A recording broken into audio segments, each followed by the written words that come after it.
Weekly. Welcome to Discovery Weekly, where each week we try to discover as much as we can, no matter what it's about. I am Zach. I'm Kirk. And I feel like it's always something nice, but I try to, every once in a while, look up things that I can do to de-stress in a way. I feel like, in general, we've had a lot more time where we're like isolated and it should be relaxing, but it's not. And so I found this article that essentially talks about a bunch of ways that are scientifically backed that can help you de-stress in general. I need to pull a notepad out and take notes. Well, I mean, I'll throw you the link. It's okay. You don't have to do that. I'm kidding. So one is get up earlier than everyone else. They say that essentially, according to a study of a bunch of college students conducted by biologist Christopher Randler, early risers performed better on the job. Okay, wait a second. Career success. This doesn't count. Waking up earlier than everyone else when you're in college is like waking up at 10 a.m. That's bull crap. if that's who they asked, it's by contrast. That's bull crap. No, it's that means contrast. No, this doesn't count. Because that means I have to wake up like 5 a.m. to be able to wake up before everyone in my house. That sounds miserable. Well, I mean, it's fine if you just want to be stressed. It's okay. Okay. Exercise every day. Obvious one. Yeah, I think that one actually definitely works. Yeah, no, it's something that literally it naturally will do it, and it's a physical thing that happens in your body. Here's a couple that I think that everyone can connect to. Check your email less frequently. And another one later down the list is literal unplug from everything. So they, I'll go ahead and skip to that one because they kind of tie together well.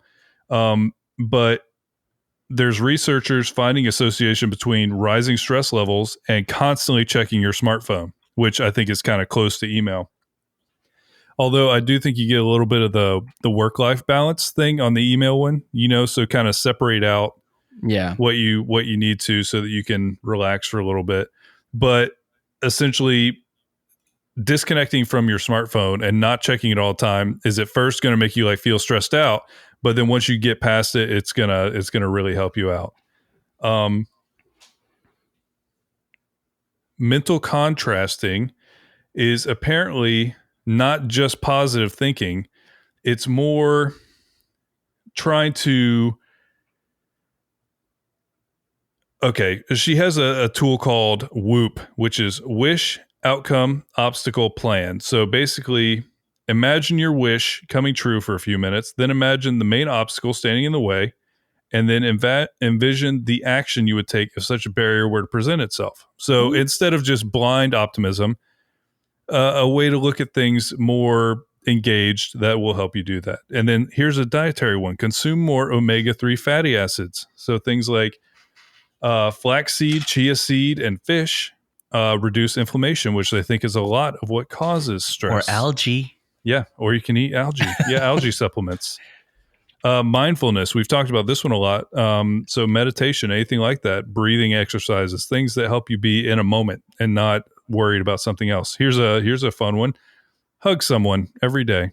Yeah. Hugs are nice. A recent Carnegie Mellon University study found that the social support afforded by frequent hugging protects people from stress-induced infections, make new friends, and get more sleep. So a lot of these are kind of make sense, but it's nice to try and pepper in a couple of these if you're feeling stressed. There's some biological things you can do to try and help yourself. I recently finally, COVID was really bad for me in actually being active, like physically, aside from just the things that we have to do at work, which is not a heck of a lot anymore. I had high hopes of like, I'm going to have so much free time for working out. I'm going to be swole by the end of COVID. 2019, I was doing good, man. I was looking good. And then 2020 hit, and it's just the year of cultivating mess.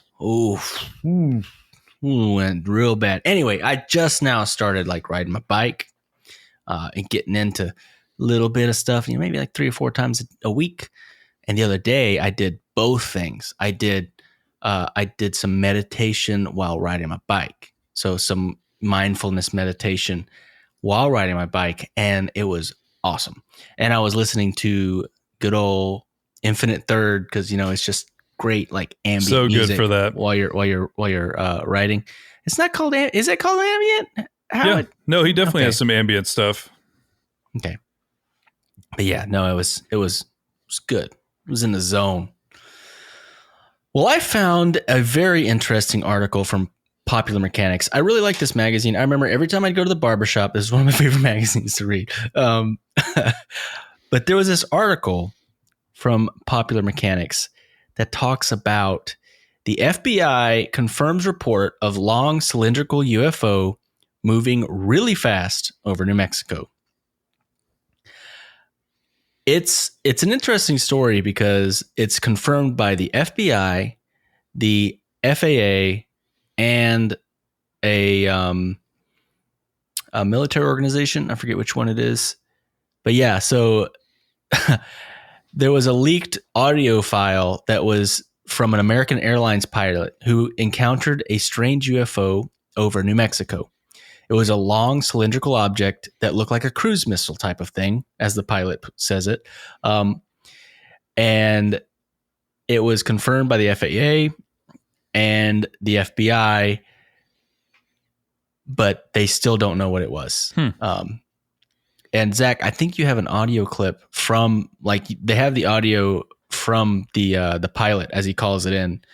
So it was on route from Cincinnati to Phoenix on Sunday afternoon when it came into contact with the mysterious object at approximately 37,000 feet over northeastern New Mexico. Why is it always near there? It's always over there. It's always out there in the desert. I feel like it's weird. It's a hot spot. Go ahead and play that audio file real quick. 2292. Have any targets up here? We just had something go right over the top of us that, I hate to say this, looked like a long cylindrical object that almost looked like a cruise missile type of thing moving really fast that went right over the top of us. So yeah, that's it. But it basically just kind of confirms what you're saying of this was recognized by pilots and there's literal evidence of they at least saw something. Yeah, and of course the FBI is like, we can neither confirm nor deny any of course any actual details in regards. We can just say that it was definitely something that was seen, and that was it. And so yeah, it's an interesting thing because I don't know. I'm not saying it's a freaking alien, but what I am saying is I hope it's an alien. It's just really interesting when there's things that are unknown. I like unknowns and things that are just mysterious and stuff like that. And especially when it's not like from somebody on YouTube that just posts a random thing. This is one of those interesting things. When it's stuff from the military, that's the thing that's like, what? Because we've seen other videos and stuff that are recently declassified that are like, I have no idea what that is. Yeah. Our coworker at work the other day, did he show you that video from his brother? Yep. So his brother works at a farm, and it's not even in the middle of nowhere that bad, but they were out there picking, and there was like probably 100 people around him, and they just saw this thing in the sky, and he took a small video of it. I mean, it's just like, it looks like any other video of a UFO. It's just blurry. Terrible camera work.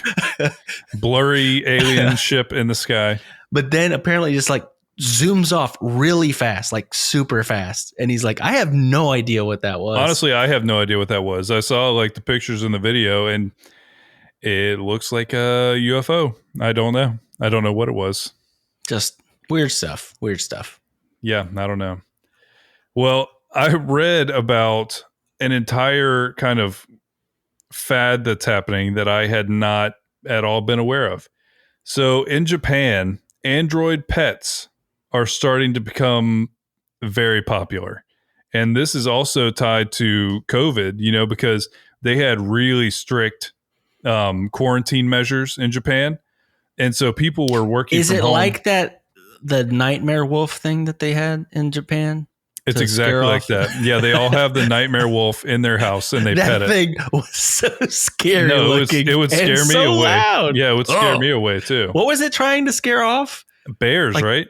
No, When it was like tries to I scare don't bears remember. out of the city or something. I can't remember. It was just, that thing was scary. Anyway, when you said android animals, it made me think of that. No, thing. they're pets though, because essentially they're all cute. But basically, smart home assistants like Alexa or any of the Google smart home stuff has started to take off. But in Japan, they're getting really, really high demand for things that are more human or more like cute looking. So one person, you mean kawaii? Yes. I felt my circle become very small. And so she was basically saying that like she had been remote completely since April. And so she was feeling like I'm stuck here. But then she got Charlie, a mug-sized robot with a round head, a red nose, and a flashing bow tie who converses with its owner in song. Charlie, the red-nosed robot. So it's essentially an Alexa, but it just sings to you. So, like one of the things she asked to like, Charlie, tell me something interesting, and it basically sings a song saying, "Well, balloons burst when you spray lemon juice," and then he's just kind of like is cute and like is leaning his head around and is like just like around. What? But I think there's just this really interesting kind of like psychology behind this because people were so lonely that they've started to like anthropomorphize like machines. But not only is that happening, but all of the companies doing this say that it's a great business move right now because it's all just getting more and more like popular. So this is actually fascinating. There's a lot of like anthropology behind this. Like there's some very interesting. I am very fascinated, and it's probably a little bit of a morbid curiosity as to how much of an effect the isolation throughout COVID has impacted people's lives. Yeah. Because I mean, it's one of those things that it's not talked about a lot. And it's definitely something that everyone,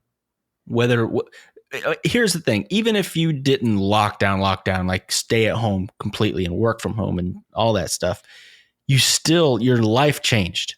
Yeah. Like you didn't go out as often. You didn't go to the grocery store as many times. You didn't go out to dinner because they weren't even open for a long time. We're open here, but other places still aren't. It's changed so many things. Yeah, it disrupted everybody's status quo.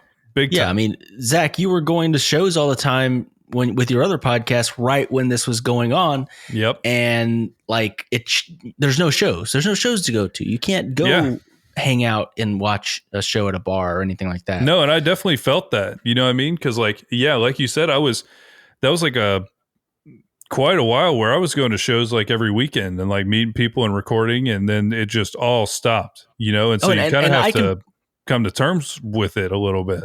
I think you're on the same page because we went through the same thing. We were very fortunate, and I'm not going to complain. We were very fortunate to be able to keep our jobs and go to work continually. I think we had like a 2 week, maybe a week and a half span. Yeah, it was kind of stayed home. Yeah, there was a little bit, and it was we were switching off. We're like, I'd go to work 3 days a week, you'd go to work 3 days a week because we were trying to be as careful as we could. And when this first happened, I went through a little depression. This is not I'm not the kind of guy that can sit at home all the time. It's just not my nature. I got to go out. I've got to do things. I got to be outside. And it was eating away at me. So I can't even imagine with people that had to completely lock down, that have that same, mentality as me or the same personality as me. It's just, I don't know. There's some stuff there, you're talking about a little robot that makes people feel better, but I mean, there's a reason because people feel so isolated. Yeah. And probably still do in a lot of places. Yeah, no, they do. And it really does tell you something about humanity, I guess, that we need that like connection with people. And when you're deprived of it, it can really have like effects. But yeah, Sharp said that sales of its humanoid robot RoboHan were up 30% in 3 months Robohan. compared to a year earlier. Apparently, not only are families with children, but seniors in their 60s and 70s are snapping up RoboHan, which talks, dances, and is also a working phone. So that's what I'm saying is they found ways to like incorporate cuteness into like technology. Let's see. Oh, okay. But this one that they're talking about, RoboHan, is literally priced between $820 and $2,200. That's a lot of money. But yeah, so Charlie and RoboHan are part of a new wave of robot companions pioneered by firms such as Sony with its robot dog Aibo, on sale since 1999, and SoftBank's Friendly Pepper, which hit shelves in 2015. Is the RoboHan the one that looks like a little dude in a tuxedo? RoboHan, I think, yeah, that's RoboHan down at the bottom. Yep. And basically, apparently, there's kind of this cultural thing in Japan, but many Japanese people accept the idea that every object has a soul. So they are more like able to connect to this. And there's also like this cultural thing going on where they grew up watching anime, and they robot characters are apparently very popular in like children's shows. And so it just really kind of made sense to them. But studies have also shown that therapeutic robot pets designed in Japan, such as a fluffy mechanical seals, can bring comfort to dementia patients. There's one that's the size of a small toddler with huge eyes and penguin-like wings that flutter up and down. But essentially, I think that one, it just wants to be pet. It has 50 sensors and an internal heating system, making it warm when you touch it, which would be so weird, like uncanny valley weird. But when you pet it, it squeaks. Like it squeaks all happy, makes happy noises, and like flaps its wings around. Guys, just buy a dog. Like, yeah, you could. Come on, you could do that. Just buy a dog. That is an option. But that one is literally $2,800 plus fees for maintenance and software. But there's also a cafe in Tokyo that just has a bunch of them. You know, it just has a bunch of these. No, it's like the kitty cafes. Yeah, but a bunch of these little, a bunch of toddler-sized robots that giggle when you pet them. Yeah, I don't know. Giggle and get all warm. It's so weird. But yeah, in the end, they really think that this is. I think there's some culture stuff going on here. I think there's some like psychology and everything like that. But in the end, there's a craze in Japan kind of building where people like their Amazon Alexa to be cuter and to be like a cute little robot thing on their shelf. Fascinating.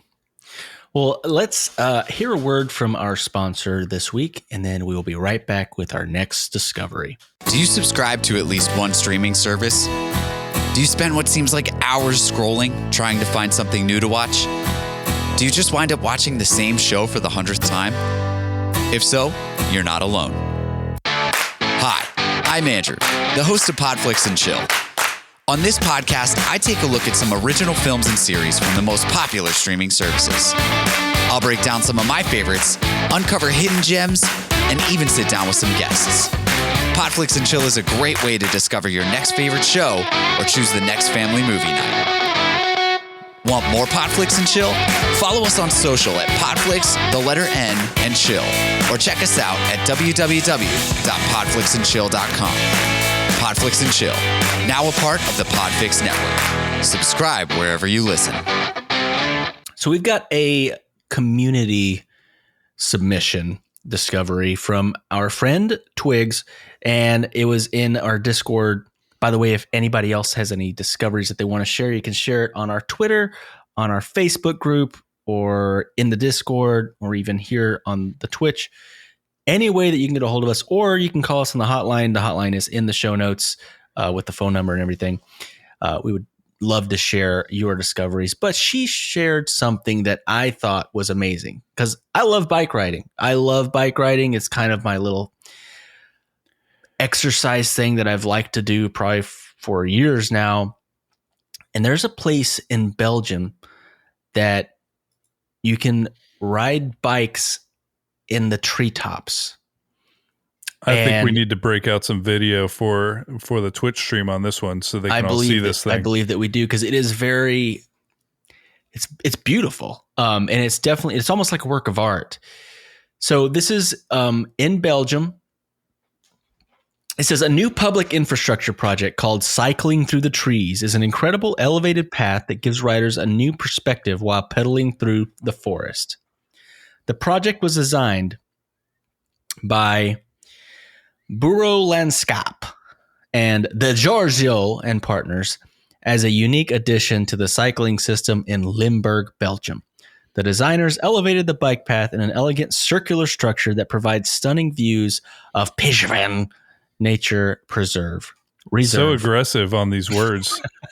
You got to lean into it. If you don't know how to pronounce it, you just lean in and no one asks questions. Fully commit. A full send of that word. Though some trees had to be cut down or trimmed to make room for the route, they were reused to create interesting shelters near the main circular path. But they did try to not touch nature as much as possible. Like they literally went with like the regular contours of the trees and everything like that to make the path. And it looks beautiful. I really want to ride a bike there.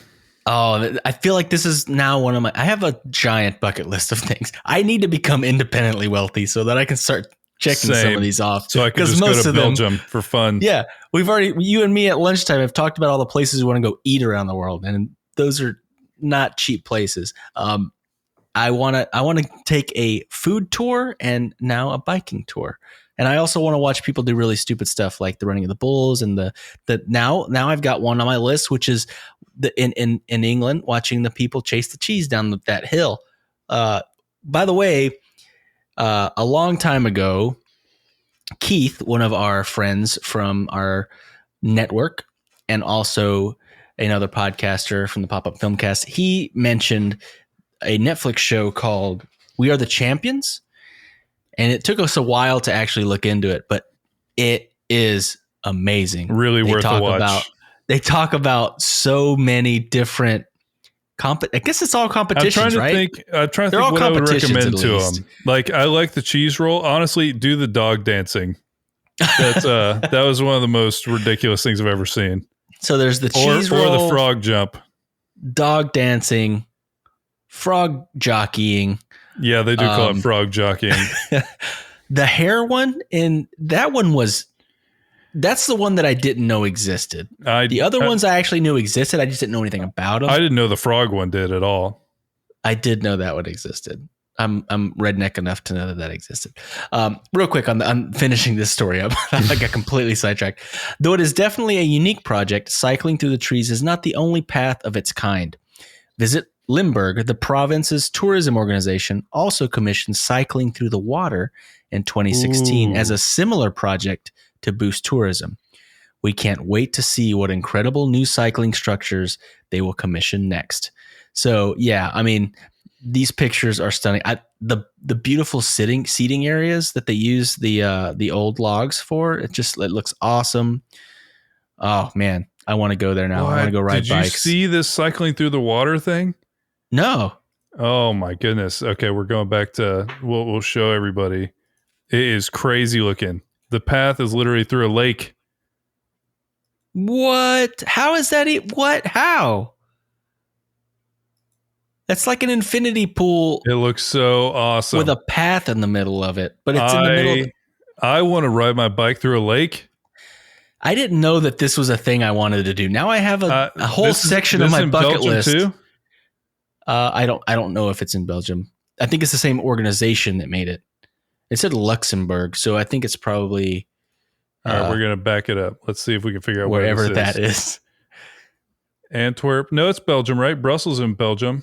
Yeah, Brussels is definitely in Belgium. I've been in Brussels. So yeah, it's right there. That would be an amazing trip. Just go ride bikes in cool places. All right, we'll go back to our faces. But yeah, that looks amazing. I definitely want to do that one too. Thank you so much for that discovery, Twigs. I appreciate it. And, shout out Twigs. Now I have a whole section of my bucket list that's going to be random places that I want to bike that are ridiculously amazing and beautiful. Yeah, that looks amazing. Well, I know that by the time this actually airs, Black History Month will be over, but that's stupid anyways because the story's crazy. I found this Atlas Obscura article that essentially has 10, I think, stories in it. And it's 10 places to remember the impact of the civil rights movement. And honestly, I just want to talk about it, even if it's going to be late. But basically, I found one, and I'm just going to link this whole article in the show notes. Check it out. Atlas Obscura is incredible. Yeah, it is. And it's always good to learn more about this. But there is a tree in Hampton, Virginia called the Emancipation Oak. And this tree has had very significant things happening at it. It is a very large southern live oak, and they estimate it to be between 150 and 200 years old. Here, I'll link this as well. Yeah, I was going to say, I want to see it. I was trying to Google it so I could see it. It's 50 feet tall, and it extends like 100 feet in diameter around the tree. And this tree, it has seen some crazy moments in history. So in the years preceding the Civil War, the tree occupied land near Fort Monroe in Virginia, and it remained Union occupied in the Confederate state of Virginia. But shortly after the start of the war, 3 escaped slaves arrived at the fort seeking asylum. Major General Benjamin Butler declared the men contraband of war and therefore under the Union Army's protection. He refused to return them to their owners, and soon other enslaved people began arriving at Fort Monroe, and the installation became known as Freedom's Fortress. An encampment of formerly enslaved people formed around the fort's perimeter, and the area became known as the Grand Contraband Camp. So, first of all, already off to a great start. But apparently, before and during the Civil War, it was illegal to teach slaves to read and write. So horrifying on every possible level. But there was a woman named Mary Smith Kelsey Peak, and she gathered 20 of the contraband people under this oak tree and taught them how to read and write, which is illegal. They were technically illegal even being there, and she did it. Peak was a free Black woman working for the American Missionary Association, and she kept having classes under the tree until she could get like a classroom. And so this is a regular thing she did. And in 1863, a Union soldier stood under this exact tree and read the Emancipation Proclamation to all of these enslaved and free Black people that were around this area. And a lot of people think that this is the first public reading of the document in the southern U.S. And that's where it got the nickname, the Emancipation Oak.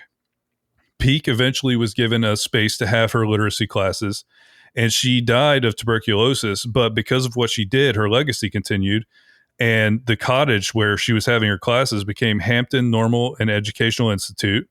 And then one of the graduates there was literally Booker T. Washington. But now it is known as Hampton University, a historically Black college and university that's still there. And at one point they were trying to expand the interstate around this area, and it would have impacted the Emancipation Oaks like land. It could have potentially been the end of that tree. But a bunch of people protested. They stopped it. Now they have a huge wrought iron fence around the tree, and it's cared for by professional arborists. And it was literally named one of the 10 great trees of the world by the National Geographic Society. And it as a symbol of freedom and equality. That's an amazing story. And yeah, no, I don't know. I love learning about stuff that I should have learned about in school. I feel the same way. And so I saw this. I was like, well, that's an awesome story. And I wish I knew her name before now. I just think it's really important. I think that we need to learn from our past so that we can be better people in our future. And I think that we need to teach our kids that. Dude, somebody that works with us was mentioning how like his cousins didn't know who Hitler was. They didn't, and they're like in middle school, like almost high school age. They didn't know who Hitler was. They didn't know who, there was like 3 other like super important people through history. It's like, you have to know these things so that you don't like, if you don't know history, we're like doomed to repeat it. Like you don't know I don't know. It's just, there's something very important about knowing history. Sure, it's just old stuff, but you have to learn from other people's past mistakes so that we don't make them in our future. I feel like it's very important. I completely agree. All right, on a completely different note, I have a lot of fun facts about M&Ms that I found from a history.com Let's go. Wait, article. are you a peanut M&M guy or a normal M&M guy? Oh, if there's a choice, definitely peanut M&Ms. But if there's an extra choice, almond M&Ms, those things are bomb. I do like almond. I like I pretty much haven't had an M&M I didn't really like. Yeah, I'm not crazy about I don't like the crispy ones because it's just like crunchy. The pretzel one? Is that the pretzel one? I don't know if I've had a pretzel one. No, there was one that they put like, like the Twix cookie. They put like a little ball of the Twix cookie in the M&M. Yeah, I don't think I like that either. It was bleh. Fact number 1. M&Ms were inspired by rations given to soldiers during the Spanish Civil War. It was during the Spanish Civil War that Mars purportedly encountered British volunteers eating small chocolate beads encased in a hard sugar shell, which prevented melting.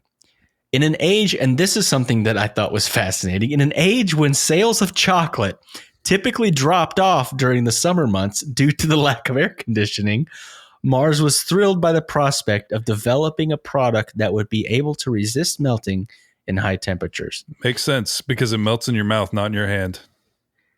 I remember hearing that, and then if you put those things in your hand, just let them sit there. They'll melt. They're gonna melt at least enough to make your hand change colors. But it gives you the first option. Put it in your mouth. Don't hold it in your hand. I guess that yeah, you're right.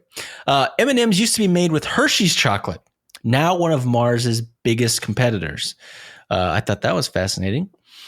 During World War II, M&Ms were exclusively sold to the U.S. military. So basically, regular civilians couldn't have them. It was just the military. In March of 1941, Mars was granted a patent for his manufacturing process, and production began in Newark, New Jersey. Wow, I can't speak tonight. New Jersey. Originally sold in cardboard tubes, M&Ms were covered with a brown, red, orange, yellow, green, or violet coating.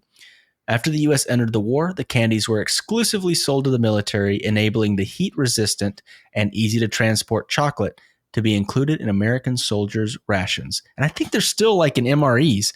By the time the war was over, the GIs returned home, and they were hooked. Fact number 4. M&Ms didn't have their signature M stamped on there until the 1950s. Fact number 5. Between 1976 and 1987, there were no red M&Ms. I thought this one was fascinating because you're like, okay, but why? Because there was before and there are after. In the early 1970s, a bombshell Russian study was released linking FD&C, red number 2, then the most widely used commercial food dye in America, to cancer and fetal death. Following more studies, the Food and Drug Administration banned its use in 1976. Although the red food coloring in question was not actually used in M&Ms, Mars removed the color for like PR so that people stuff? wouldn't. Yeah. Yep, exactly. So that people wouldn't be throw scared. away their red ones. Yeah. Following public demand, they reintroduced it in 1987, by which the time red dye number 2 was proven not to be carcinogenic after all. And number 6, and possibly my favorite, because I'm just a nerd, or nerds are a different candy. M&Ms were the first candy to go to space. The same qualities that made M&Ms durable during wartime rations made them perfect for space travel. So on request from the crew aboard NASA's first space shuttle, Columbia, M&Ms became the first candy to rocket into space in 1981. To commemorate NASA's final space shuttle launch in 2011, Mars even made special edition M&Ms just for the flight, decorated with images of the Atlantis shuttle, the phrase 321 liftoff, and the date of the launch, July 8th, 2011. Seems unnecessary. They're just going to eat the M&Ms. Like, I don't know. No, that's cool, though. I knew that was an old candy. It's cool to hear some of the detail about it. Yeah, I just thought it was fascinating. And I don't know. There's a lot of little facts in there, like the red dye. Like I didn't know that was a thing. No, I remember hearing about, was it red dye number 5? Yeah, that's what it said. Yep. Oh, was it? Oh, I remember. It's red number 2. Sorry. No, I'm trying to remember when 2. we were kids, there was a thing like that going around. There was one of the red dyes was a problem. I can't remember. Who knows? It was probably made up anyways. Probably. Thank you so much for listening to this week's episode of Discovery Weekly. We really appreciate it. And we will be back next week with more discoveries of all sorts. Thank you so much, and we will talk to you guys soon. Bye. Bye-bye.